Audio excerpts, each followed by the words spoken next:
నమస్తే, welcome to Nationalist hub. మొన్న సోమవారం నాడు కేంద్ర ఆర్థిక మంత్రిత్వ శాఖ ఆయా రాష్ట్రాల్లోని ఆర్థిక కార్యదర్శులు, ముఖ్య కార్యదర్శులు, ప్రధాన కార్యదర్శులతోటి ప్రత్యేకంగా ఒక సమావేశాన్ని నిర్వహించడం జరిగింది. అయితే ఈ సమావేశాల్లో అనేక అంశాలకు సంబంధించి, ముఖ్యంగా ఆర్థిక అంశాలకు సంబంధించి అండ్ క్రమశిక్షణతో కూడిన ఆర్థిక విధానాలకు సంబంధించి ఒక చర్చ జరిగిన నేపథ్యం మనకందరికీ తెలుసు. అయితే దీని నేపథ్యంలోనే తెలంగాణ ప్రభుత్వం నుంచి, ముఖ్యంగా తెలంగాణ ఆర్థిక శాఖ అధికారుల నుంచి అనేక అభ్యంతరాలు వ్యక్తమవుతున్న పరిస్థితి కనబడుతోంది. అండ్ తెలంగాణ రాష్ట్ర సమితి నాయకులు కూడా దీన్ని చాలా గట్టిగానే విమర్శిస్తూ మాట్లాడడం జరుగుతోంది. దానికి సంబంధించిన వార్త అధికారిక తెలంగాణ రాష్ట్ర సమితికి సంబంధించినటువంటి పత్రిక అయినటువంటి నమస్తే తెలంగాణలో ఒక హెడ్లైన్ వార్త కూడా ప్రచురించడం జరిగింది. అదేంటంటే అప్పు పైన ఆంక్ష, తెలంగాణపై కక్ష అంటూ ఆ వార్తా కథనం సారాంశం. దాంట్లో రుణ సమీకరణకు అనుమతి ఇవ్వకుండా వేధింపులు చేస్తోంది కేంద్ర ప్రభుత్వం అని, కార్పొరేషన్ల రుణాలు ఎఫ్ఆర్బిఎం ఖాతాలోనే అంటూ కొత్త నిబంధనల్ని కేంద్ర ప్రభుత్వం ముందుకు తీసుకొస్తోందని, ఇది నిజంగా రాష్ట్రాల హక్కుల్ని హరించడం అనే ఒక వాదన మాత్రమే కాదు, ప్రస్తుతం ఉన్న పరిస్థితుల్లో కరోనా నేపథ్యంలో చాలా ఇబ్బందులను ఎదుర్కొంటున్నటువంటి రాష్ట్ర ప్రభుత్వం ఇటువంటి కొత్త నిబంధనలతోటి ఇంకా ఆర్థికమైనటువంటి భారాన్ని తీసుకోవాల్సిన అవసరం వస్తుంది, తద్వారా ఇది చాలా కష్టమవుతుంది అనేది రాష్ట్ర ప్రభుత్వం నుంచి వస్తున్నటువంటి విమర్శ. అండ్ ప్రజాకంటకమైనటువంటి ఇటువంటి సంస్కరణల్ని ఖచ్చితంగా మేము నిలదీస్తాము అని కూడా వాళ్ళు మాట్లాడడం జరుగుతోంది. నిజంగా ఇప్పుడు ప్రస్తుతం దీనికి సంబంధించి మనం చర్చించబోతున్నాం. అప్పు పైన ఆంక్ష, తెలంగాణపై కక్ష, నిజంగా ఇదంతా కరెక్టేనా? దీంట్లో ఉన్న అంశాలేంటి? ఎఫ్ఆర్బిఎం నిబంధనలు ఏం చెబుతున్నాయి? చట్టం ఏం చెబుతోంది? అండ్ కొత్తగా కేంద్ర ప్రభుత్వం చెబుతున్నదేంటి? అండ్ రాష్ట్ర ప్రభుత్వం చేస్తున్న అప్పులేంటి? కేంద్రం చేస్తున్న అప్పులేంటి? రాష్ట్ర ప్రభుత్వం మూలధన వ్యయం, క్యాపిటల్ ఎక్స్పెండిచర్ అనే మాట పేరుతోటి ప్రస్తుతం రాష్ట్రంలో ఏం జరుగుతోంది? దేశవ్యాప్తంగా జరుగుతున్న పరిస్థితులకు భిన్నంగా తెలంగాణలో ఏమైనా జరుగుతోందా? ఈ అంశాలకు సంబంధించి మనం మాట్లాడే ప్రయత్నం చేద్దాం. ప్రస్తుతం మనతో భారతీయ జనతా పార్టీ తెలంగాణ అధికార ప్రతినిధి కిషోర్ పోరెడ్డి గారు ఉన్నారు. నమస్తే కిషోర్ పోరెడ్డి గారు. నమస్తే అండి. కిషోర్ గారు, తెలంగాణ పైన ఒక కక్షపూరితంగా కేంద్ర ప్రభుత్వం వ్యవహరిస్తోంది అని కేసీఆర్ దగ్గర నుంచి, కేటీఆర్ దగ్గర నుంచి ప్రతి ఒక్కరూ ఇదే మాటని మాట్లాడుతున్నారు, టీఆర్ఎస్ పార్టీ నాయకులు. ఇప్పుడు రీసెంట్గా జరిగినటువంటి ఈ రివ్యూ మీటింగ్ ఏదైతే ఉందో, కేంద్ర ఆర్థిక మంత్రిత్వ శాఖ చేసినటువంటి రివ్యూ మీటింగ్లో ఎఫ్ఆర్బిఎం గురించి, వీటి గురించి చర్చ వచ్చిన పరిస్థితి. సో బేసికల్లీ అభివృద్ధి కార్యక్రమాలకు లేదా ఆయా రాష్ట్రాలు చేస్తున్నటువంటి సంక్షేమ పథకాలకు, వారి విధానాల పరంగా వాళ్ళు తీసుకుంటున్నటువంటి పరిపాలనాపరమైనటువంటి నిర్ణయాలకు కేంద్రం ఎందుకు అని అడ్డుకుంటోంది అనేది ఒక సాధారణ వ్యక్తి అడుగుతున్న ప్రశ్న, సాధారణ వ్యక్తులకు తెలియని అంశం కూడా. సో ఫస్ట్ ఎందుకు కేంద్రం ఇంతగా ఒక తెలంగాణకే మీరు ఎందుకు అంత వివక్షాపూరితంగా వ్యవహరిస్తున్నారనేది వాళ్ళు రైజ్ చేస్తున్న అంశం. మీరేం చెప్తారు? ఫస్ట్ ఏం లేదండి చెప్పేది, నిన్న జరిగిన చీఫ్ సెక్రటరీస్ కాన్ఫరెన్స్, ప్రధాన కార్యదర్శుల కాన్ఫరెన్స్ ఏదైతే అన్నారో, అది కేవలం తెలంగాణ చీఫ్ సెక్రటరీ అండ్ కేంద్ర ప్రభుత్వ ఫైనాన్స్ సెక్రటరీలు మాత్రమే మాట్లాడారా, లేకపోతే మీరు చదివిన వార్తలో అన్ని రాష్ట్రాల చీఫ్ సెక్రటరీలు ఉన్నారని చెప్పి? అవును, ఆఫ్ కోర్స్, యా, అందరూ ఉన్నారు.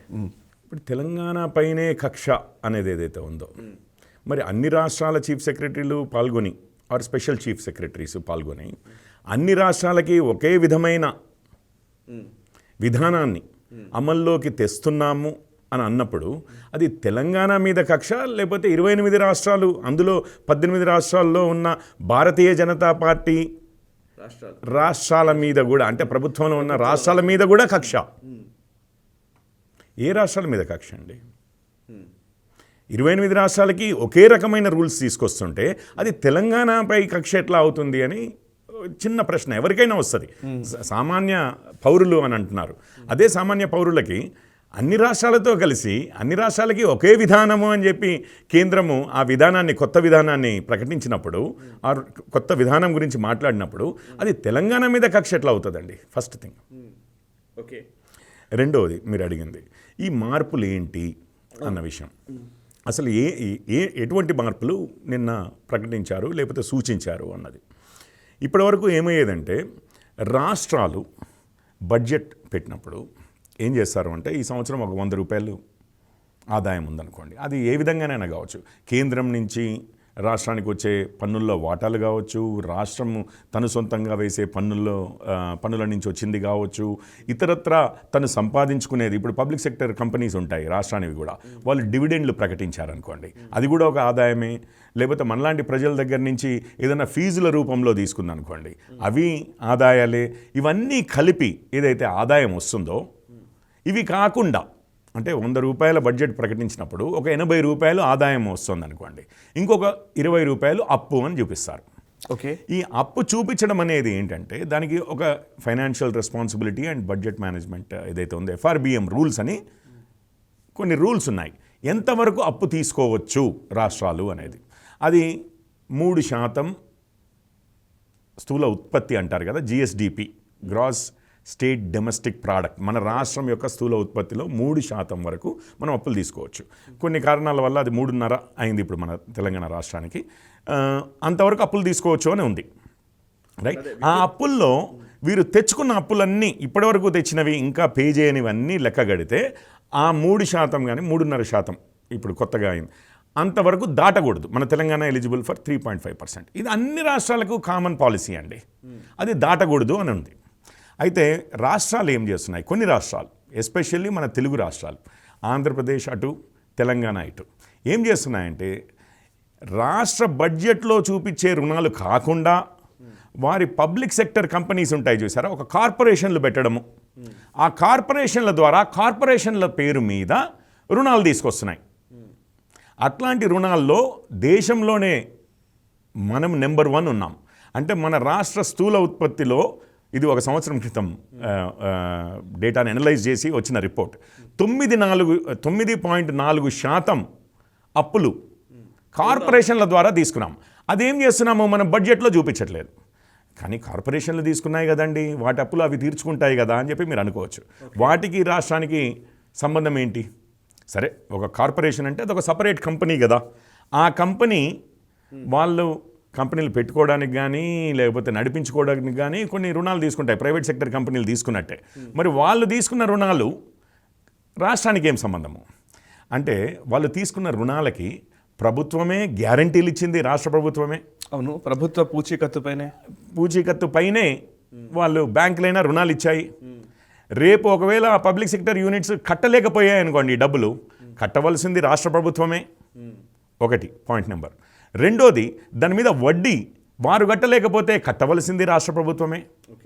కాబట్టి అసలు యాక్చువల్ ఆ అప్పులు వీళ్ళ పేరు మీద, కార్పొరేషన్ల పేర్ల మీద ఉన్నా కానీ దానికి పూచీకత్తు ఇచ్చింది అంటే రాష్ట్ర ప్రభుత్వందే పూర్తి బాధ్యత. వాటన్నిటికీ ఇప్పటికీ కూడా వడ్డీలు రాష్ట్ర ప్రభుత్వమే కడుతోంది. అంటే ఇది ఎట్లా ఉందంటే,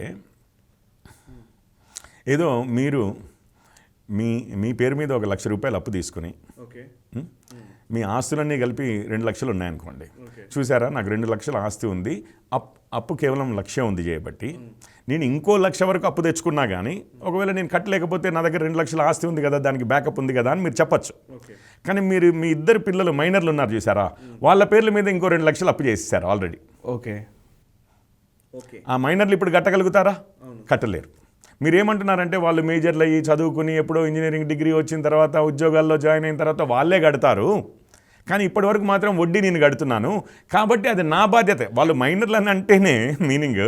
అండ్ వచ్చేటప్పటికి కట్టగలుగుతారా లేదా అనేది అది తర్వాత విషయం. కానీ అప్పు చేసింది కార్పొరేషన్ల పేరు మీద, టెక్నికల్గా కార్పొరేషన్ల పేరు మీద అండి, అసలు తెచ్చింది రాష్ట్ర ప్రభుత్వం పూచీకత్తు మీద. అదే ఇప్పుడు మీరు కార్పొరేషన్ అప్పులు 1,30,000 కోట్లు ఉన్నాయి మన రాష్ట్రంలో, 1,31,000 కోట్లు ఉన్నాయి. మన రాష్ట్ర ప్రభుత్వం తన పేరు మీద డైరెక్ట్గా తెచ్చిన అప్పులు పోయిన సంవత్సరం వరకు 2,85,000 కోట్లు ఉన్నాయి. 2,85,000 కోట్లు ఒకవైపు, 1,30,000 అంటే రాష్ట్ర ప్రభుత్వం తన పేరు మీద తెచ్చింది దాంట్లో సగం. తన పేరు మీద ఎంతైతే తెచ్చిందో అదనంగా దీంట్లో సగం కార్పొరేషన్ల పేరు మీద తెచ్చింది. ఏదో 5%, 10%, 2% అంటే చిన్న నెంబర్ అనుకోవచ్చు. సగానికి సగం 50% ఆల్మోస్ట్ కార్పొరేషన్ల పేరు మీద తెచ్చింది. ఇంకొక విషయం ఏంటంటే, మన రాష్ట్రంలో మొన్న CAG రిపోర్ట్ ప్రకారం 87 పబ్లిక్ సెక్టర్ యూనిట్స్ ఉండగా అండ్ కార్పొరేషన్స్ ఉండగా మన రాష్ట్రంలో కేవలం 30 మాత్రమే CAGకి వాటి ఆర్థిక నివేదికలు అప్పచెప్పాయి. అందులో ఈ 30లో కలిపి ఒక 19 లాసుల్లో ఉన్నాయి, ఇంకో 9 ప్రాఫిట్లో ఉన్నాయి, లాభాల్లో ఉన్నాయి, ఇంకో 2 లాసులు లేకుండా ప్రాఫిట్లు లేకుండా అట్లా ఉన్నాయి. ఈ మొత్తం లాభాల్లో ఉన్న కంపెనీల లాభాలన్నీ కలిపితే సుమారు 750 కోట్లు. నష్టాల్లో ఉన్న కంపెనీల నష్టం మొత్తం కలిపితే 10,000 కోట్లు దాటింది. మొత్తం 80 కంపెనీలు ఏవైతే ఉన్నాయో ఈ 30 కంపెనీలలోనే యాక్చువల్లీ నిజం చెప్పాలంటే అక్యూములేటెడ్ లాసెస్ అంటారు. వాళ్ళు ఎన్నో సంవత్సరాల నుంచి లాసులు చేస్తున్నారు. అవి స్థూలం అంటే లాభాల్లో ఉన్నవి తీసేసి వాటి విలువ తీసేసి కంపెనీల్లో మిగిలిన వాటి తీస్తే ఒక 60,000 కోట్ల వరకు ఈ 30 కంపెనీలే లాసుల్లో ఉన్నాయండి. ఉండి వాటి కంపెనీలు మొత్తం అమ్మినా కానీ ఆస్తులు మొత్తం అమ్మినా కూడా ఇంకా 30,000 కోట్ల నష్టాల్లో ఉన్నాయి. ఇప్పుడు ఇవి ఎప్పుడైనా కట్టగలుగుతాయండి? అంటే మరి వాటి పేర్ల మీద తీసిన ఎవరు కట్టాలి? ప్రభుత్వమే కట్టాలి. కాబట్టి అవి ప్రభుత్వ అప్పులుగా గుర్తించమని చెప్పి నిన్నటి రూల్స్ చేంజ్ చేశారు. ఓకే, అది ఈ రాష్ట్రానికే కాదు అన్ని రాష్ట్రాలకు అప్లికబుల్. అది మధ్యప్రదేశ్ అయినా బీజేపీ పాలిత రాష్ట్రమే అయినా కానీ, ఉత్తరప్రదేశ్ అయినా బీజేపీ పాలిత రాష్ట్రమే అయినా, రాజస్థాన్ కాంగ్రెస్ పాలిత రాష్ట్రమే అయినా, తెలంగాణ తెరాస పాలిత రాష్ట్రమే అయినా అందరికీ సమానంగా వర్తిస్తుంది. ఓకే, అయితే ఇప్పుడు ఇక్కడ మేజర్గా వీళ్ళు అడుగుతున్న ప్రశ్న ఏంటంటే కేంద్ర ప్రభుత్వం క్యాపిటల్ ఎక్స్పెండిచర్ మూలధన వ్యయం కింద కొంత రుణాల్ని ఇచ్చే ప్రయత్నం ఇచ్చింది. 2020-21లో 12,000 కోట్లు, 2021-22లో 15,000 కోట్లు, 2022-23కు 1,00,000 కోట్ల రూపాయలు రుణం రూపంలో రాష్ట్రాలకు ఇచ్చింది. అయితే అది ఎఫ్ఆర్బిఎం పరిధిలోకి రాదు అని చెప్పింది. సో కేంద్ర ప్రభుత్వం ఏదైతే ఎఫ్ఆర్బిఎం పరిధిలోకి ఈ fiscal responsibility and budget management act, ఈరోజు మనం మాట్లాడుతున్న ద్రవ్య వినిమయ చట్ట ప్రకారం అంటే అన్ని ఎఫ్ఆర్బిఎం నిబంధనలకు అనుగుణంగానే రుణాలు తీసుకోవడం కానీ ఇవ్వడం కానీ జరగాలనేది కదా మనం చెప్పుకుంటున్నది. బట్ వేరాస్ ఈ రుణాలన్నీ కూడా ఎఫ్ఆర్బిఎం పరిధిలోకి రావని చెబుతూ క్యాపిటల్ ఎక్స్పెండిచర్ కోసం రుణాలని ఇప్పించింది. బట్ ఈరోజు అదే పని రాష్ట్ర ప్రభుత్వము కార్పొరేషన్లకు చేస్తోంది. దాంట్లో తప్పేముందని అడుగుతున్నారు. ఎగ్జాక్ట్లీ అండి. మీరు అందులో ముఖ్యమైన పాయింట్, ఫస్ట్ ఆఫ్ ఆల్ అది 15,000 కోట్ల నుంచి 1,00,000 కోట్లకు పెంచారు. అంటే రాష్ట్రాలకు దాదాపు 6 రెట్లు ఎక్కువ రుణాలు ఇస్తున్నారు ఈ సంవత్సరం. అదొకటి గుర్తుపెట్టుకోవాలి. అది ఒక పాయింట్ అండి, just statistic. Of course KTR గారేమో చిల్లిగా ఇవ్వట్లేదు అంటారు, 6 రెట్లు పెంచారు అని చెప్పి నమస్తే తెలంగాణలోనే వ్యాసంలో వారు రాశారు. రెండవ పాయింట్ ఏమంటున్నారంటే కేంద్రం ఇచ్చే అప్పులు రాష్ట్రాలకు ఏవైతే ఇస్తుందో వాటిని మాత్రం ఎఫ్ఆర్బిఎంలో క్యాలిక్యులేట్ చేయట్లేదు. అంటే రాష్ట్రాలకు లాభం జరుగుతుంది ఆ విధంగా. అవి కూడా ఎఫ్ఆర్బిఎంలో కలిపితే ఇంకా రాష్ట్రాలు ఇంకా దెబ్బతింటాయి. కానీ రాష్ట్రాలు అట్లాగే వారు కార్పొరేషన్లకు అప్పులు ఇవ్వట్లేదండి. ఇది గుర్తుపెట్టుకోవాలి. ఇక్కడ కేంద్ర ప్రభుత్వం రాష్ట్రానికి ఇస్తున్న అప్పు ఒక ప్రభుత్వం ఇంకో ప్రభుత్వానికి ఇస్తుంది. అది ఎఫ్ఆర్బిఎంలో కన్సిడర్ చేయట్లేదంటే మనకి అడ్వాంటేజ్, మనకు లాభసాటి మన రాష్ట్రానికి. ఎందుకంటే ఇంకా ఎక్కువ అప్పులు తెచ్చుకోవచ్చు. అవును, లిమిట్ అట్లాగే ఉంటుంది. వీరేమంటున్నారు, మన కార్పొరేషన్ల ద్వారా తీసుకొచ్చే అప్పులు అది రాష్ట్రం అప్పుల్లో ఎందుకు కలుపుతున్నారంటున్నారు. అక్కడేమో ఒక ప్రభుత్వం ఇంకో ప్రభుత్వానికి ఇస్తుంది. ఇక్కడ ఈ ప్రభుత్వం కార్పొరేషన్లకు అప్పులు ఇచ్చి ఆ అప్పుల్ని ఏదో కార్పొరేషన్ అప్పుల్లో లెక్క కట్టట్లేదంటే ఆ వాదనకి సిమిలర్గా ఉంటుంది. అంటే కేంద్రం రాష్ట్రానికి ఇస్తుంది, రాష్ట్రం మేము కార్పొరేషన్లకు ఇచ్చుకుంటాం. ఇది ఏం చేస్తున్నారంటే కార్పొరేషన్ల పేరు మీద బయట నుంచి లోన్లు తీసుకొచ్చి దానికి పూచీకత్తు మాత్రం రాష్ట్రమే. అండ్ ఆ కార్పొరేషన్లు ఇప్పట్లో కట్టే విధంగా ఉన్నాయా అంటే లాభసాటిగా లేవు, నష్టాల్లో కూరుకుపోయి ఉన్నాయి. పూర్తి కంపెనీ అమ్మితేనే ఇంకా 30,000 కోట్లు, ఏది 30 కంపెనీల లిస్ట్ వచ్చింది, ఇంకా 87 మొత్తం చూస్తే అసలు ఇంకొక 50,000 కోట్లు 1,00,000 కోట్లు మనం అసలు పూర్తిగా కంపెనీలను అమ్మిన తర్వాత కూడా ఇంకా అప్పులు మిగిలే పరిస్థితుల్లో ఉన్నాయి. అవి పూర్తిగా నిర్వీర్యం అయిపోయి ఉన్నాయి, పూర్తిగా లాసుల్లో నడుస్తూ ఉన్నాయి. ఇప్పుడు మనము ఏపీ ఎలక్ట్రిసిటీ బోర్డ్సే తీసుకుందాం, జెన్కోలు కావచ్చు, ట్రాన్స్కోలు కావచ్చు, వీటన్నిటికీ పోయిన సంవత్సరం comptroller and auditor general report ప్రకారము 48,000 కోట్లు అక్యూములేటెడ్ లాసెస్ ఉన్నాయండి.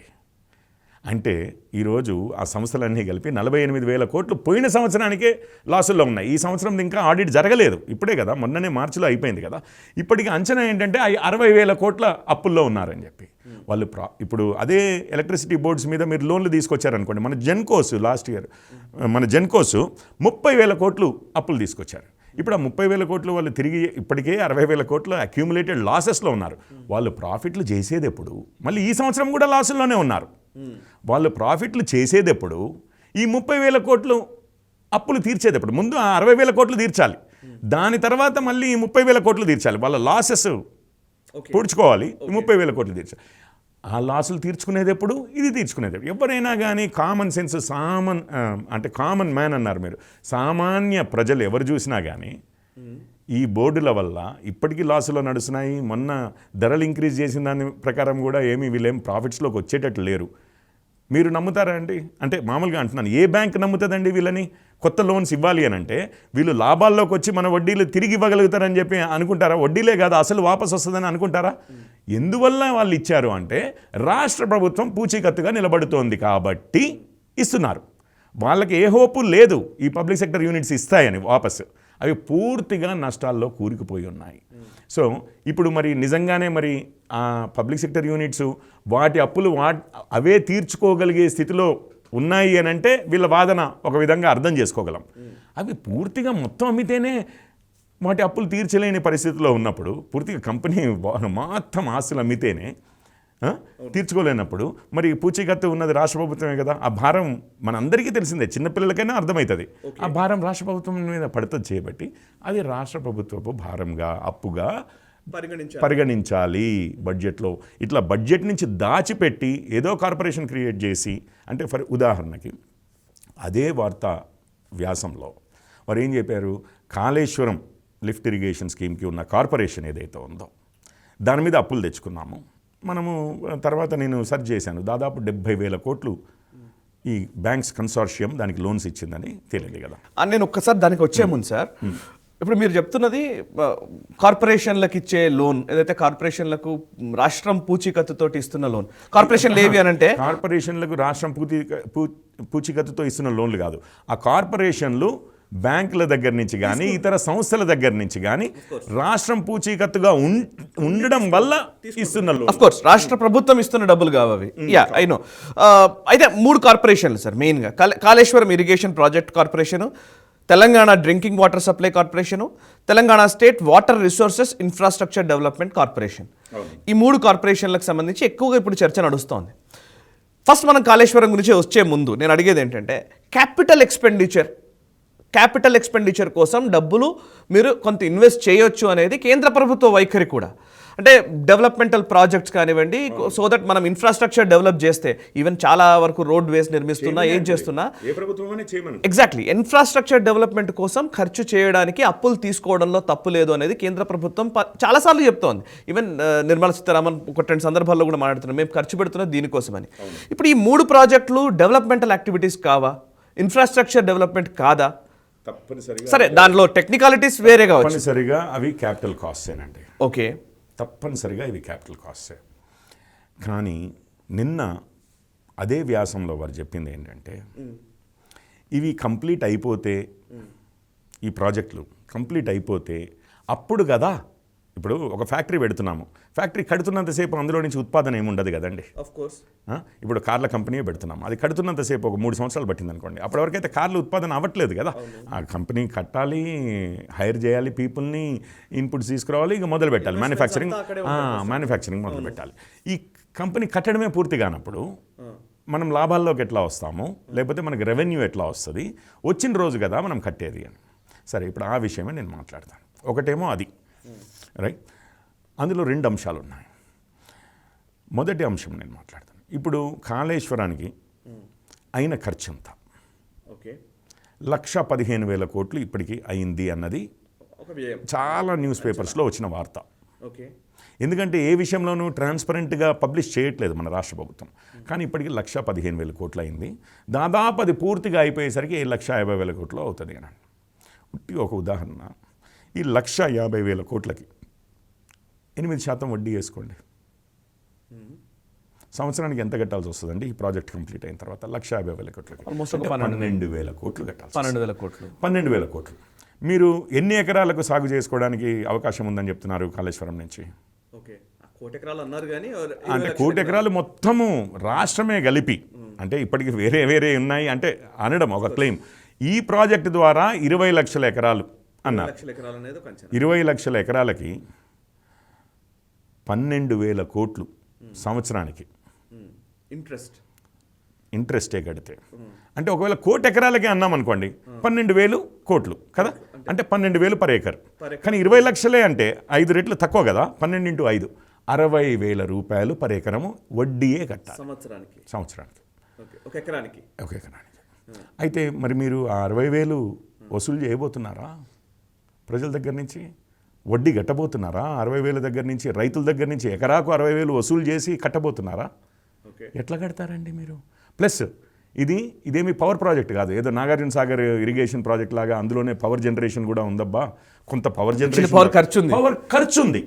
దాని అంచనాలు అయితే 20,000 కోట్ల నుంచి 50,000 కోట్లు అన్న టైప్లో లెక్కలు రాశారు. పోనీ ఇదంతా తీసేయండి.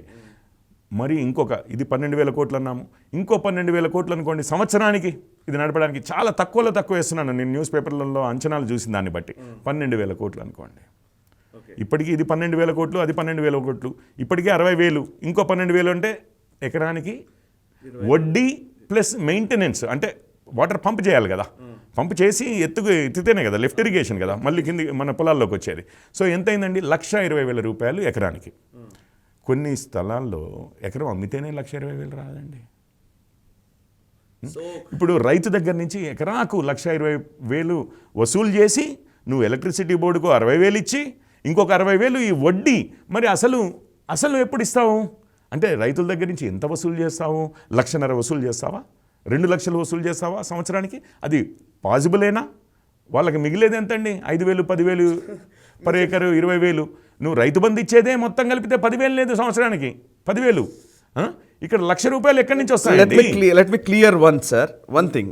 ఇప్పుడు మీరు చెప్తుందంటే చాలా నెంబర్లు చెప్పారు. ఇప్పుడు నేను చిన్నగా ప్రిసైజ్గా ఒకసారి చెప్పే ప్రయత్నం చేస్తాను. కాళేశ్వరం ఇరిగేషన్ ప్రాజెక్ట్కి 1,50,000 కోట్ల అంచనా అయితే గనక పూర్తి అయిపోతే గనక, అంటే ఇప్పుడు చెప్పిన లెక్క ప్రకారం అయితే మీరు అన్నట్టుగా ఒక ఎకరానికి ఒక 12,000 రూపాయల ఇంట్రెస్ట్, 12,000 కోట్లు, 12,000 కోట్లు మొత్తానికి 12,000 కోట్లు చేయబట్టి 1,00,00,000 ఎకరాలకు అనుకోండి 12,000 పర్ ఏకర్.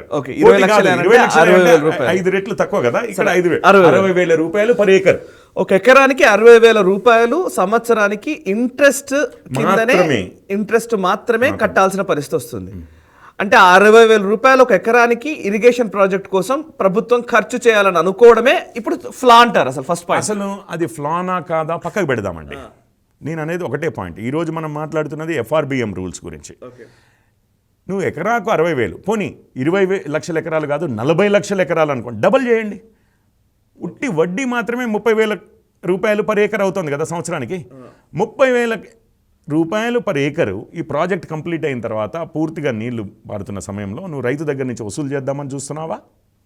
చేస్తేనే కదా నువ్వు వడ్డీ ఇచ్చేది. మరి నువ్వు ఏమంటున్నావంటే ఇప్పుడు క్యాపిటల్ ఫార్మేషన్ అంటే ఇన్ఫ్రాస్ట్రక్చర్ డెవలప్ చేయడానికి చేస్తున్నాము, అది ఉత్పత్తి మొదలైన రోజు, అది ఫలాలు ఇచ్చే రోజు ఆ కార్పొరేషన్లే తిరిగి కడతాయి కదా, అప్పటి వరకు నేను లోన్లు కడుతున్నాను, ఇంట్రెస్ట్ కడుతున్నాను, దాని తర్వాత ఆ కార్పొరేషన్లే కట్టుకుంటాయి అంటున్నావు కదా.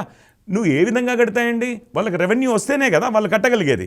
అంటే ఎకరాకు 30,000, 40 లక్షల ఎకరాలు అయితే, అదే 20 లక్షల ఎకరాలు అయితే ఎకరాకు 60,000 నువ్వు రైతుల దగ్గర నుంచి వసూలు చేస్తే కేవలం వడ్డీ కట్టడానికి సరిపోతాయా డబ్బులు?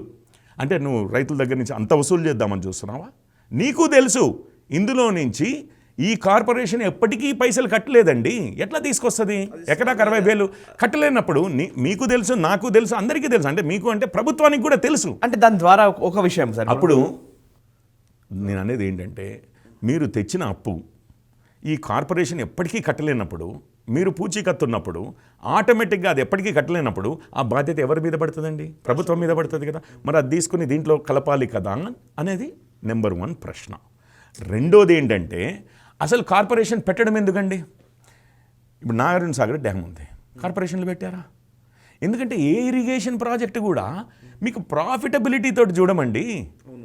లాభాలు ఆర్జించడానికి ఇరిగేషన్ ప్రాజెక్టులు సర్దార్ సరోవర్ డ్యామే కానివ్వండి, నాగార్జున సాగర్ డ్యామే కానివ్వండి, లేకపోతే శ్రీశైలం ప్రాజెక్టే కానివ్వండి, ఏదైనా కానీ ప్రాఫిట్ల కోసం కట్టామా? కరెక్ట్. ఆ ప్రాజెక్టులో అయ్యే ఖర్చులకి ఇవన్నీ ప్రాఫిట్ల కోసము. ప్రాఫిట్లు అసలు ఎప్పటికీ రావు, అంటే మనం వసూలు చేయలేము. కాకపోతే వ్యవసాయం బాగుపడుతుంది, రైతులు బాగుపడతారు, మన రాష్ట్ర స్థూల ఉత్పత్తి పెరుగుద్ది. అందులో నుంచి ఏమైనా ట్యాక్స్లు వస్తాయా అగ్రికల్చర్ ప్రోడక్ట్స్లో? ఇంకో విధంగా పోనీ నీళ్ళకి ఛార్జ్ చేయలేదు అనుకుందాము, పోనీ రాష్ట్రానికి ట్యాక్సులు పన్నుల రూపేణా అన్న డబ్బులు పెరుగుతాయంటే వ్యవసాయం నుంచి వ్యవసాయం మీద ట్యాక్సే లేదా, ఇన్కమ్ ట్యాక్స్ ఏ విధంగా వస్తాయండి? రైతులు బాగుపడతారు, రాష్ట్ర ఎకానమీ ఆర్థిక వ్యవస్థ బాగుపడుతుంది. అందుకోసమని డ్యాములు కడతాం కానీ, అందుకోసమని ఇరిగేషన్ ప్రాజెక్టులు కడతాం కానీ, అది లిఫ్ట్ ఇరిగేషన్ అయినా డ్యాములు అయినా కానీ ఆ ప్రాజెక్టులో లాభాలు. సో ఇప్పుడు మీరు ఇది ఏంటంటే, ఇప్పుడు మనం హైదరాబాద్లో డ్రైనేజీలు ఉన్నాయండి, డ్రైనేజీలకు వేల కోట్లు అవసరం వస్తాయి. అది ఏ సిటీకైనా డ్రైనేజ్ లేకుండా అసలు ఊహించగలమా? ఏ సిటీ అయినా కానీ ఊహించలేము. ఆ ఇన్ఫ్రాస్ట్రక్చర్ కట్టింది, అదొక కార్పొరేషన్ పెట్టి ఈ కట్టిన దానికల్లా డబ్బులు తీసుకురాగలుగుతామనంటే అది అవుద్దా? కాదు కదా. Basic necessities. లేకపోతే ఇక అన్నిటికీ నువ్వు కార్పొరేషన్లు పెట్టి అవి మళ్ళీ ఫీజుల రూపంలో డబ్బులు వసూలు చేసేదైతే మరి ఇక ట్యాక్సులు ఎందుకండి? ట్యాక్సులు మనం ఎందుకు కడతాము అంటే కొన్ని లాభసాటి పనులు ఉండవు. మనం ఇరిగేషన్ ప్రాజెక్టులే కానివ్వండి, దేశ రక్షణే కానివ్వండి, జ్యుడిషియరీ అంటే న్యాయ వ్యవస్థే కానివ్వండి, అందులో నుంచి లాభాలు ఎర్న్ చేయలేము మనం. ఇటువంటి ఇన్ఫ్రాస్ట్రక్చరే కానివ్వండి, డ్రైనేజ్ సిస్టమ్లే కానివ్వండి, ఏదైనా కానివ్వండి, ఇట్లాంటి ఇన్ఫ్రాస్ట్రక్చర్ ఏదైతే ఉందో దాంట్లో నుంచి ఎప్పటికీ లాభాలు తీసుకురాలని చేయబట్టి ట్యాక్స్ల రూపంగా కలెక్ట్ చేసి బడ్జెట్ ద్వారా వాటికి ఫండ్స్ ఎలకేట్ చేసి మనం చేస్తాము. అది వీరికి తెలిసిందే. కానీ ఎఫ్ఆర్బిఎం రూల్స్ తప్పించుకోవడానికి కోసం అని చెప్పి ఒక కార్పొరేషన్ క్రియేట్ చేసి దానికి పూచీగా నేనుండి దానికి వడ్డీలు అంతా నేనే కడుతూ, కానీ కార్పొరేషన్ పేరు పెట్టి ఆ కార్పొరేషన్ ఎన్నటికీ లాభాల్లోకి రాదని నీకు తెలుసు, అంటే ప్రభుత్వానికి తెలుసు, అయినా కానీ ఈ అప్పులు మాత్రం కార్పొరేషన్వి కదా అవి కడుతుంది అని అంటే మనమే లెక్కలు చూసాము.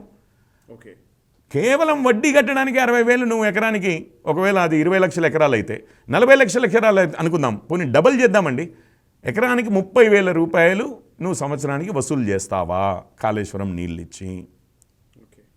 పోనీ భగీరథ అన్నారు, భగీరథ తాగునీరు గురించి అండి, ఇంటింటికి తాగునీరు ఇద్దామని. మరి ప్రభుత్వమే చెప్పింది దాని మీద ఫీజు ఉండదు, తాగునీరు ఫ్రీ ఉంటుంది. భగీరథ నుంచి మొన్న ఎక్కడనో ఎవరో బిల్లులు ఇస్తే మళ్ళీ రాష్ట్రం ఆపేసి భగీరథ నీళ్ళ మీద ఎప్పటికీ బిల్లులు ఉండవని చెప్పింది. మరి ఎప్పటికీ బిల్లులు వసూలు చేయని భగీరథ మరి ఎప్పటికీ లాభాల్లోకి వచ్చి ఆ కార్పొరేషనే పే చేసుకోవాలండి బ్యాంకులకి లోన్ల ఇది వడ్డీ కాదు అసలు కాదు ఏది అసలు సున్నా రెవెన్యూ ఉన్న కార్పొరేషను ఎట్లా పే చేస్తుంది? సో కేవలం బడ్జెట్ని ఈ ఎఫ్ఆర్బిఎం రూల్స్ని బైపాస్ చేయడానికే ఈ కార్పొరేషన్లు ఒక బినామీలుగా, అంటే అసలు యాక్చువల్గా నిజంగా అప్పు తీసుకునేది ప్రభుత్వమే, కట్టేది ప్రభుత్వమే, కానీ పేరు మాత్రము ఈ కార్పొరేషన్ల పేరు ఉంటుంది. అట్లాంటి వాటిని ఏమంటారో మీకు తెలుసు కదా. మనమే కొంటాము, మనమే లాభం మనదే, ఆస్తిని అనుభవించేది మనమే, కానీ వేరే వాళ్ళ పేరు మీద పెడతాం. అది చాలామంది కరప్ట్ ఆఫీసర్స్ పెడుతూ ఉంటారు అట్లా, కరప్షన్ చేసేవాళ్ళు ఎవరైనా కానీ, లేకపోతే బ్లాక్ మనీతో డీల్ చేసేవాళ్ళు పెడతా ఉంటారు. వాళ్ళని ఏమంటారు? బెనామీస్ అంటారు, బినామీలు అంటారు. ఎవరి పేరు మీదనో కొంటాము కానీ వాడికి మాత్రం ఆ ఆస్తి చెందదు, మనకే చెందుతుంది. అట్లాగే ఈ అప్పులు ఎవరి పేరు మీదనో తీసామో వాడు ఎప్పటికీ అది తిరిగి పే చేయడం తెలుసు, మనమే కట్టాలి, మనమే కడుతున్నాము కూడా వడ్డీలు, వాటిని ఒక బినామీలుగా వాడుతున్నాం. ఒక కార్పొరేషన్ అంటే అది ఎన్నటికో ఒక రోజుకి ప్రాఫిట్లోకి రావాలండి. ఈ రెండు విషయాల్లో కూడా ప్రాఫిట్. ఒకటి ఇది. సో స్థూల వ్యయం, ఇది ఇన్ఫ్రాస్ట్రక్చర్ డెవలప్మెంట్ కోసము క్యాపిటల్ ఎక్స్పెండిచర్ని అందులో తప్పులేదు అన్నాం, కానీ ఇక్కడ క్యాపిటల్ ఎక్స్పెండిచర్ చేయమని అంటున్నాము. ఇట్లాంటివి ఇరిగేషన్లు, డ్రింకింగ్ వాటర్ సప్లై అంటే తాగునీటి సప్లై, ఇట్లాంటివన్నీ డ్రైనేజీలు కట్టడం ఇదంతా చేయమంటున్నాం, కానీ దాన్ని ప్రభుత్వం వ్యయంతో చేయమంటున్నాం. అప్పులు తీసుకొచ్చి చేసినా ఓకే అంటున్నాం, అప్పులు తీసుకొచ్చి చేసినా ఓకే అంటున్నాం, కానీ అది సజావుగా చూపించండి ఇంత భారం ఉంది మన రాష్ట్రం మీద అని చెప్పి. ఈరోజు మనకున్న అప్పులు 2,85,000 కోట్లు రాష్ట్రం బడ్జెట్లో చూపించేది. ఇది 1,31,000 కోట్లు ఉంది. ఈసారి మళ్ళీ 45,000 కోట్లు చేయబోతున్నాం అంటున్నారు. ఇప్పటికే ఈ లెక్కల ప్రకారమే దాదాపు 95,000 ఒక్కొక్క మనిషి మీద, పుట్టబోయే బిడ్డ మీద కూడా 95,000 రూపాయలు అప్పు ఉంది. ఈ గ్యారంటీలు కలిపితే 1,30,000 1,40,000 దాకా 1,30,000 దాకా అప్పు ఉందండి ప్రతి మనిషికి.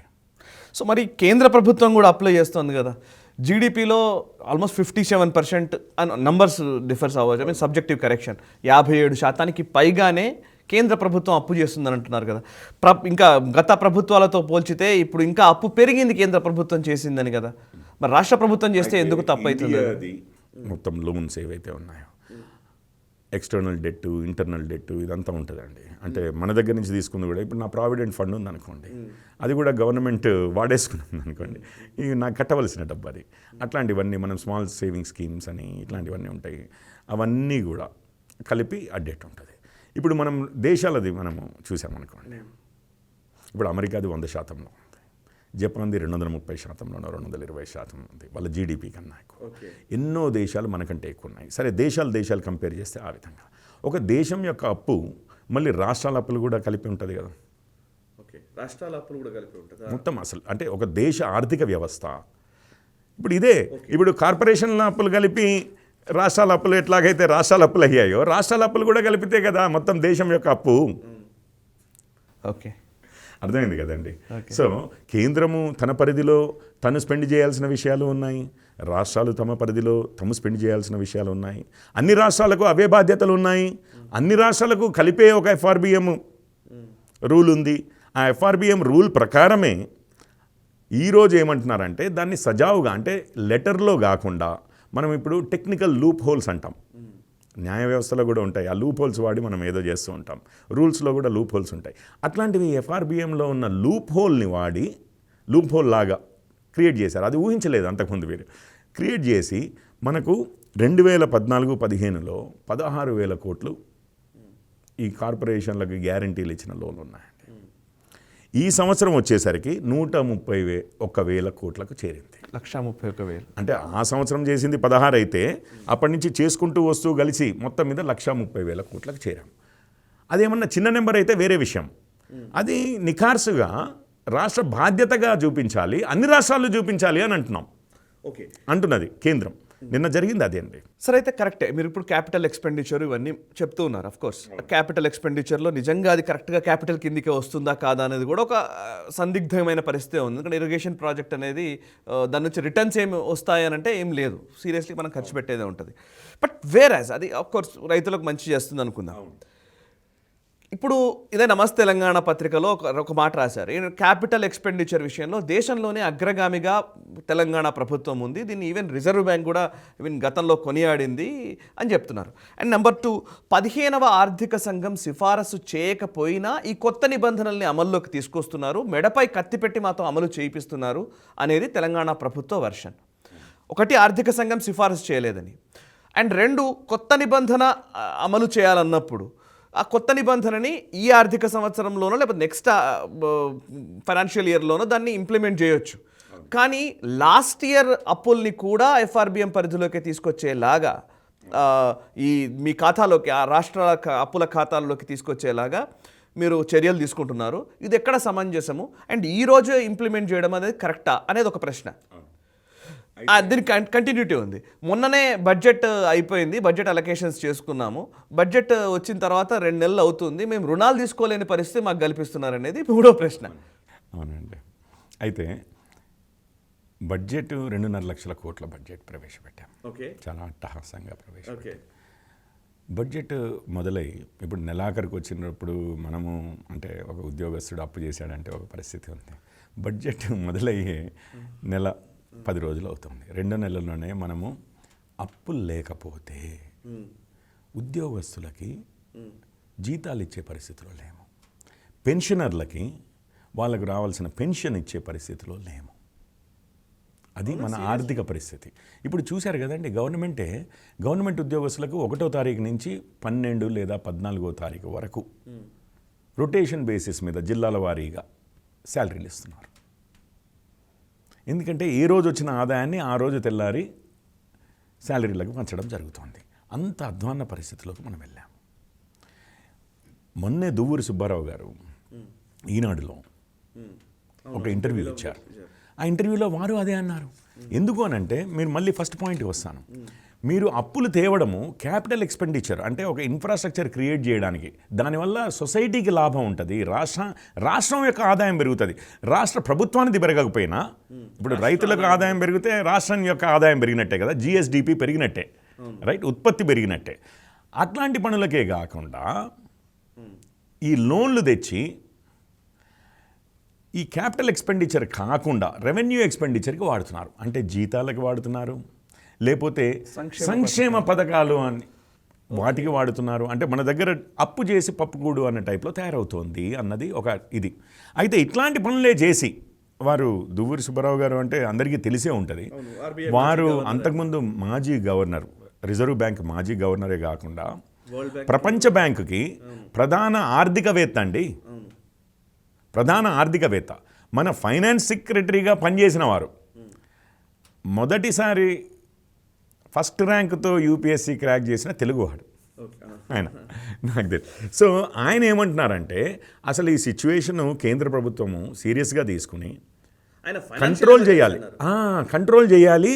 ఒకవేళ మితిమీరితే ఫైనాన్షియల్ ఎమర్జెన్సీలు అంటే రాష్ట్రం యొక్క ఆర్థిక వ్యవస్థని కేంద్రం చేతుల్లోకి తీసుకునైనా కంట్రోల్ చేయాలి అన్నారు. అంటే సరే మనం ఏదో అనుకుందాం, ఇక్కడ ఏదో తెరాస వాళ్ళు ఏదో అంటున్నారు, బీజేపీ వాళ్ళు ఏదో అంటున్నారు.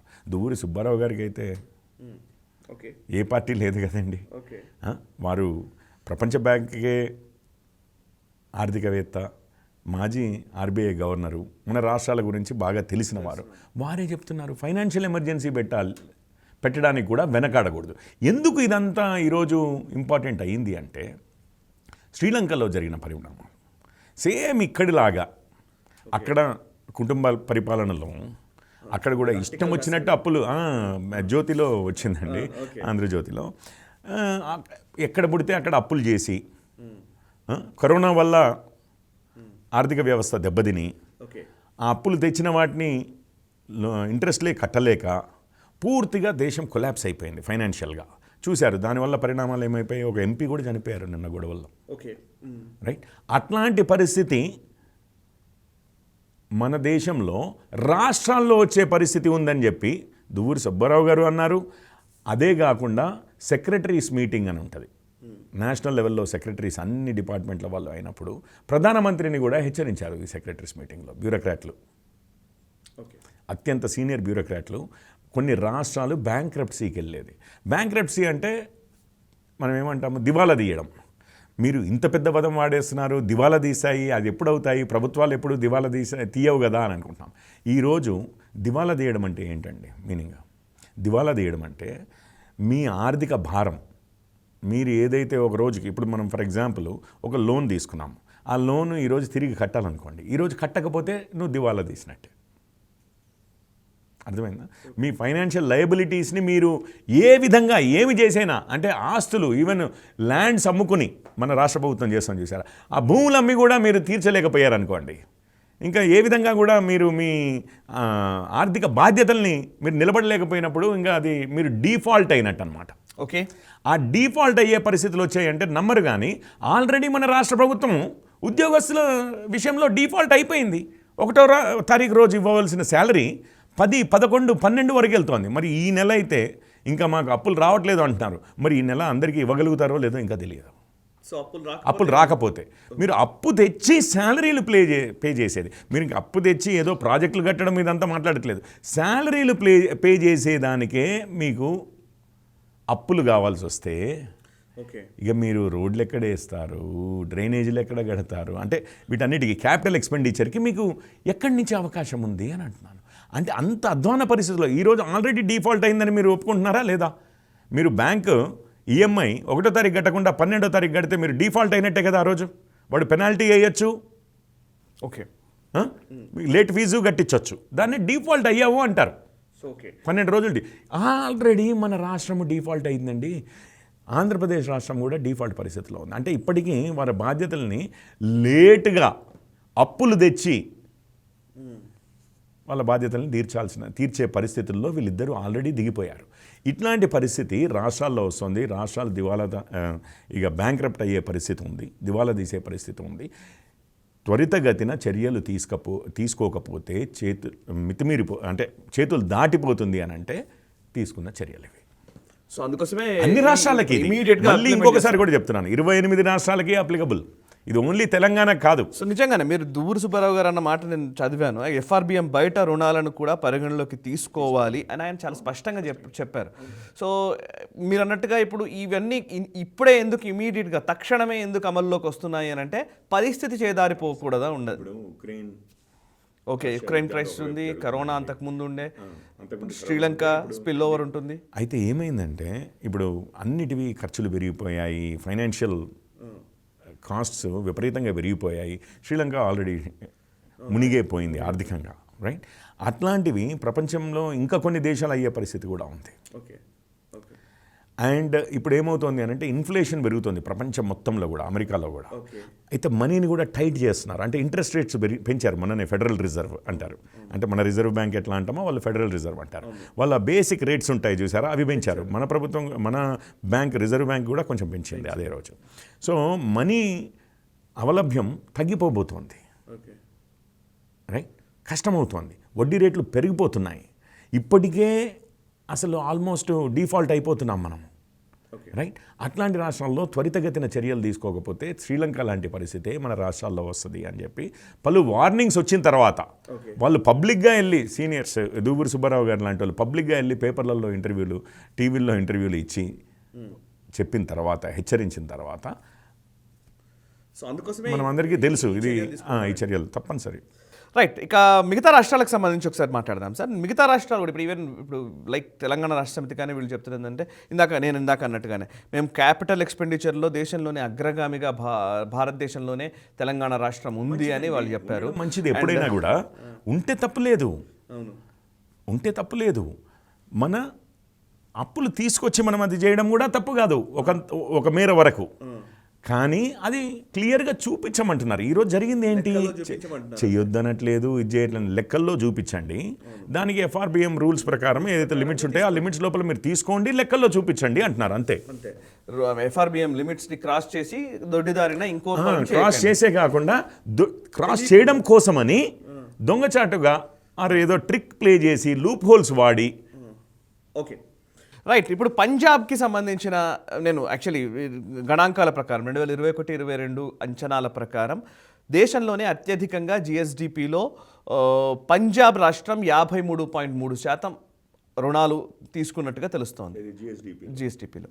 అండ్ రాజస్థాన్కి సంబంధించి 39.8%, అండ్ బెంగాల్కి సంబంధించి 38.8%, కేరళ 38.3%, ఏపీ 32.4%, ఈవెన్ తెలంగాణ కూడా 25%. 9.4.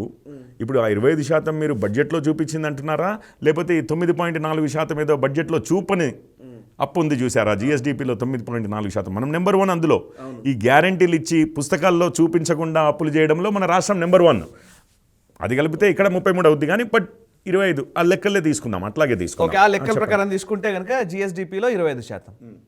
25% అనేది మిగతా రాష్ట్రాలతో పోలిస్తే పంజాబ్తో, రాజస్థాన్, బెంగాల్, కేరళ, ఏపీ, అఫ్కోర్స్ ఇవి 5 ఇక్కడ బీజేపీ కనిపించట్లేదు అధికార పార్టీ. సో అక్కడ ఈ 5 రాష్ట్రాల్లో కూడా అంతకంటే ఎక్కువ అప్పులే తీసుకున్నారు కదా అండ్ అనేది ఒక అంశం. అండ్ కేంద్ర ప్రభుత్వం తీసుకుంటున్న అప్పులు కూడా 57-58%, ఆల్మోస్ట్ 60% అని కొంతమంది చెప్తున్న లెక్క. సో కేంద్ర ప్రభుత్వం కూడా అప్పులు తీసుకుంటోంది. అయితే దానికి మీరు ఇందాక క్లారిటీ ఇచ్చారు. బట్ ఈ మిగతా రాష్ట్రాల విషయానికి తెలంగాణకి లింక్ ఒకసారి చెప్తారా? మీరు అప్పు తీసుకోండి ఎవరైనా కానీ, మనం ఇంతకుముందు కూడా చెప్పాము. అది దేనికి వాడుతారు అంటే దాని నుంచి మళ్ళీ ఆదాయం వచ్చేదానికి వాడి, నిజంగానే మనం తిరిగి కట్టగలిగినంత వరకు, అప్పు కట్టగలిగినంత వరకు ప్రాబ్లం లేదు. ఈరోజు ఉద్యోగస్తులకే శాలరీలు ఇవ్వలేని పరిస్థితి అయితే కేంద్ర ప్రభుత్వంలో ఉందా పరిస్థితి? లేదు కదండి. ఉండుంటే రాష్ట్రాలు మాకు కేంద్రం ఇంకా ఇవ్వాలి అని చెప్పి అడగడం కూడా హాస్యాస్పదంగా ఉంటుంది. వాళ్ళ ఎంప్లాయీస్కే శాలరీలు ఇవ్వలేనప్పుడు ఉద్యోగస్తులకే, రైట్? రెండోది, ఇప్పుడు మీరు పంజాబ్ అన్నారు, రాజస్థాన్ అన్నారు, బెంగాల్ అన్నారు, కేరళ అన్నారు, ఆంధ్రప్రదేశ్ అన్నారు, తెలంగాణ అన్నారు. అన్నీ కూడా మీరు అన్నట్టుగానే బీజేపీ ఏతర రాష్ట్రాలు. అవన్నీ కూడా ఫైనాన్షియల్ డిసిప్లిన్, ఆర్థికపరమైనటువంటి డిసిప్లిన్ అనైతే క్రమం అయితే చూపించట్లేదు అని చెప్పి మీరు అంటున్నారు. ఇప్పుడు మన తెలంగాణ వారి ఆర్గ్యుమెంట్ ఏంటి? వారంతా చేసుకున్నారు కదా, నమస్తే తెలంగాణ వారు అనేది ఏంటి? వారంతా తీసుకున్నారు కదా, మమ్మల్ని కూడా తీసుకొని ఇవ్వాలన్నా?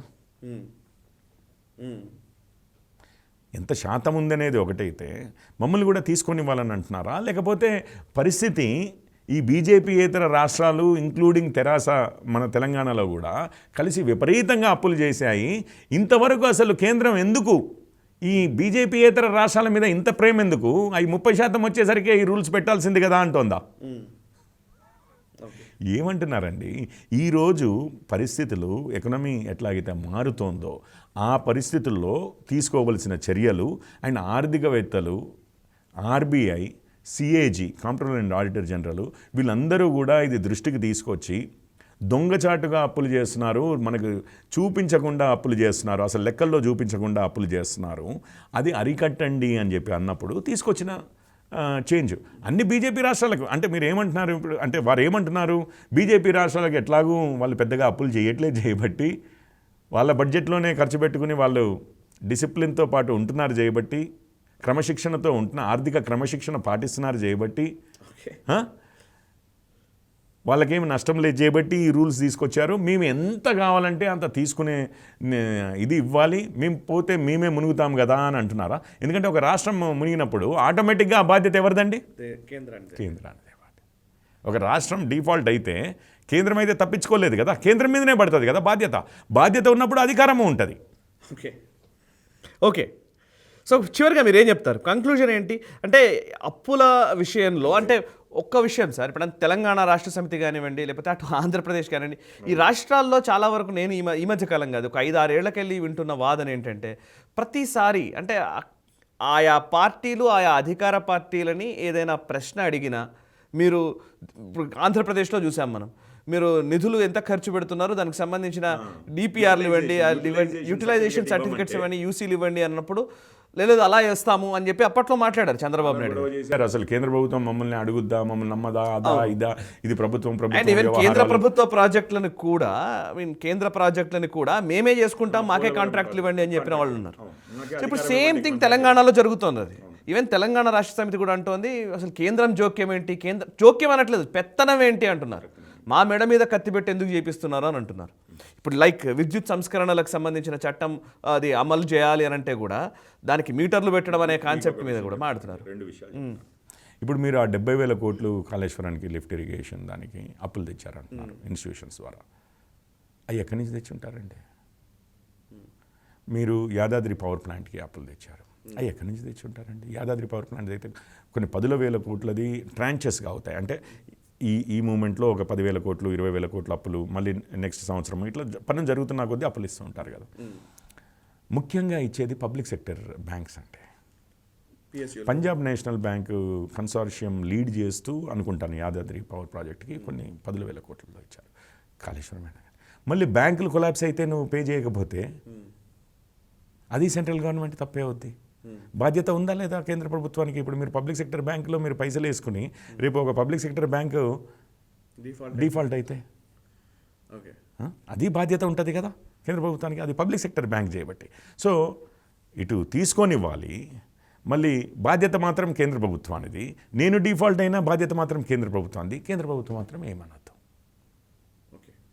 ఆ టైప్లో ఉంది. అయితే ఈ రాష్ట్రాలన్నీ కూడా తమకు ఆర్థిక క్రమశిక్షణ లేకుండా ఎలక్షన్ల కోసం మీకు ఒక విషయం చెప్తాను. దళిత బంధు లాంటి స్కీమ్ ఏదైతే ఉందో అది దళితులకు మేలు చేసేది ఏది కూడా ఎవరు కాదన్నారు. భారతీయ జనతా పార్టీ అయినా కానీ ఇంకా అసలు ఏం చేద్దామా అని చూసేదే, రైతులకు మేలు చేసేది ఏది కాదన్నారు. ఇంకా ఏం చేయగలుగుతాము, ఎట్లా చేయగలుగుతాము అనేది. కానీ ఒక పని చేసినప్పుడు దానికి 4 కాలాల పాటు కంటిన్యూస్గా చేయగలిగే అంటే సస్టైనబిలిటీ అనేది కూడా ప్రభుత్వాలు కన్సిడర్ చేయాలా లేదా?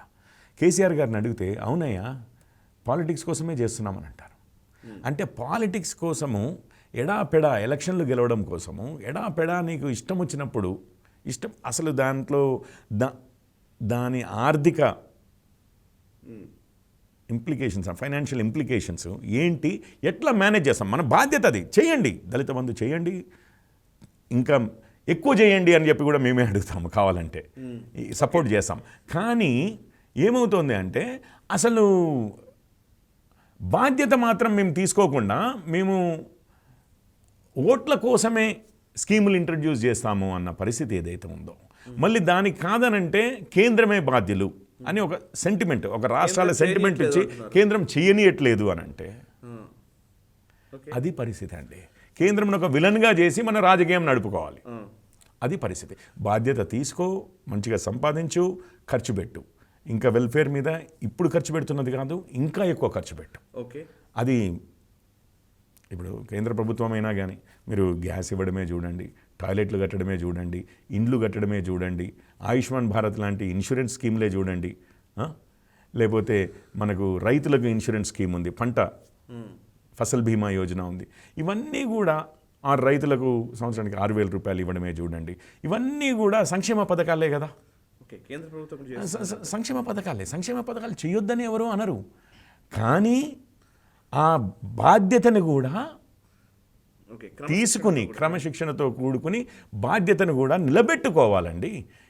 కేవలము ఎన్నికలు గెలవడానికే పథకాలని పెట్టి ఇటు వాళ్ళని మోసం చేసి అది చెయ్యలేక నువ్వు చెయ్యక రేపు తెల్లారితే మీ బ్యాంకులో 11 గంటలకి పైసలు ఉంటాయన్నది ఏం చేశారు? ఆఖరికి కాన్స్టిట్యున్సీకి 100 మంది అన్నారు, దళితులందరికీ 1,75,000 కోట్లు అన్నారు. ఏమైంది? నిలబెట్టుకోలేకపోయాడు, మోసం చేశారు. అప్పటికే 3 ఎకరాల మీద మోసం చేశాడు, అప్పటికే చీఫ్ మినిస్టర్ దాని మీద మోసం చేశాడు, అప్పటికే వారికి విద్యలో KG to PG ఫ్రీ అనుకుంటే అది మోసం చేశాడు. అన్ని ఎన్నో విధాలుగా మోసం చేసినాయి. మళ్ళీ ఆఖరికి నువ్వు ఎలక్షన్ల కోసము స్కీములు పెట్టి ఒక దానికి డబ్బులు ఉన్నాయా లేదా అని చూడకుండా కేవలం ఓట్ల కోసము ప్రజల్ని మోసం చేయడం కోసము చేయడం అనేది తప్పు అంటున్నారు. Right, quick conclusion sir, single లైనర్లో చెప్పగలుగుతారా? తెలంగాణపై కక్ష, అప్పుపైన ఆంక్ష. సరే, రివర్స్, అప్పుపైన కూడా ఆంక్ష అన్నట్టు ఇప్పుడు వాళ్ళు చెప్తున్నది. అప్పుపైన ఆంక్ష, తెలంగాణపై కక్ష. ఇది తెలంగాణ ప్రభుత్వపు వెర్షన్ అయితే సింగిల్ లైనర్లో మీరు ఏం ఆన్సర్ చెప్తారు? ఇది ఒక్క తెలంగాణకి సంబంధించిన విషయం కాదండి. ఓకే, తెలంగాణ 10 కాలాల పాటు ఇట్లాగే సంక్షేమ పథకాలు చేస్తూ పెద్ద పెద్ద ప్రాజెక్టులు కడుతూ రైట్ కొనసాగాలి అనంటే ఉండవలసిన క్రమశిక్షణ మాత్రము ఉన్న ఏ ప్రభుత్వమైనా పాటించాల్సిందే. దానికోసం కేంద్రము ఇటు సహాయము చేస్తుంది, అటు అప్పుడప్పుడు క్రమశిక్షణ తప్పి కేవలం ఇది లేకపోతే నా కుటుంబ పాలన కోసమే నేను ఇష్టం వచ్చినట్లు చేస్తానన్న వాళ్ళ నుంచి ప్రజలను రక్షించవలసిన బాధ్యత కూడా కేంద్రానికి ఉంది. అదే చేస్తున్నారు. Right sir, thank you very much Kishore Pareddy గారు, చాలా విషయాలు మీరు మాట్లాడారు. Thank you very much. Of course నేను బీజేపీ రిప్రజెంటేటివ్ అయినప్పటికీ కొంచెం హుందాగానే వివరాలన్నీ తెలియజేశారు. ఆల్మోస్ట్ అన్ని ఫ్యాక్ట్ బేస్డ్గానే మన చర్చ నడిచిందని నేను అనుకుంటాను. Thank you very much sir. చూసారు కదా, అది కిషోర్ పరెడ్డి గారి అభిప్రాయాలు. బేసికల్లీ తెలంగాణ పైన కక్ష సాధింపు చర్యలకు కేంద్ర ప్రభుత్వం పూనుకుంటోంది, మాకు అప్పులు పుట్టకుండా అప్పులు తీసుకోవడానికి కూడా మా పైన ఆంక్షలు విధిస్తున్నారు అనేది ఒక వర్షన్ తెలంగాణ రాష్ట్ర సమితి ఏదైతే చెప్తోందో ఆ వర్షన్. బట్ నిజంగా ఆంక్షలు అనేది ఒక నెగటివ్ పదంగానే మనం చూడాలా? ఆంక్షలు విధించడం అనేది ఈ రోజున్న ఆర్థిక క్రమశిక్షణ రాహిత్యం నేపథ్యంలో అవసరమా? ఇది ప్రజాబాహుళ్యంలో చర్చ జరగాల్సిన అంశం. ఎందుకంటే అప్పు చేసి పప్పు కూడు అనే చందంగా ఆర్థిక వ్యవహారాలు నడిస్తే అది రాష్ట్రమైనా కేంద్రమైనా ఖచ్చితంగా మధ్యలో నిబంధనలు కఠినతరం చేయాల్సిన బాధ్యత ఆయా సంస్థలపైన ప్రభుత్వాలపైన ఖచ్చితంగా ఉంటుంది. ప్రభుత్వాలే తప్పు చేస్తే, కేంద్ర ప్రభుత్వం తప్పు చేస్తే పర్టికులర్ వ్యవస్థలు దాన్ని ఖచ్చితంగా నిలదీయాల్సిన అవసరం కనబడుతుంది. రాష్ట్ర ప్రభుత్వం తప్పు చేస్తే ఆ బాధ్యత తీసుకోవాల్సిన ప్రభుత్వం కేంద్ర ప్రభుత్వం అవుతుంది. సో ఈ నేపథ్యంలో ఆంక్షలు అని ఏదో ఒక నెగటివ్ సెన్స్లో దీన్ని చూడకుండా నిబంధనలు అమలు పరచకపోతే రాబోయే తరాలకి విపరీతమైన అన్యాయం చేసిన వాళ్ళం అవుతాం. అది ఇప్పటివరకు వచ్చిన చర్చలో నాకు తెలిసిన అంశం. సో ఓవరాల్గా భారతీయ జనతా పార్టీ లేదా కేంద్ర ప్రభుత్వం తీసుకుంటున్న చర్యల విషయంలో ఆర్బీఐ మాజీ గవర్నర్ దువ్వూరి సుబ్బారావు గారు లాంటి వాళ్ళ సలహాలు కూడా దీంట్లో మిళితమయ్యాయని నేను అనుకుంటున్నాను. అయితే అఫ్కోర్స్ టీఆర్ఎస్ వర్సెస్ బీజేపీ ఈ పొలిటికల్ గేమ్ ఎట్లాగూ ఉండనే ఉంటుంది. బట్ ప్రజలకు వివరాలు తెలియాల్సిన అవసరం ఉంది. ప్రజలు దానికి సంబంధించి న్యాయ నిర్ణేతలుగా నిలిచే సందర్భము వస్తుంది. చూస్తూనే ఉండండి నేషనలిస్ట్ మనసా వాచా కర్మణ, దేశహితం కోసం.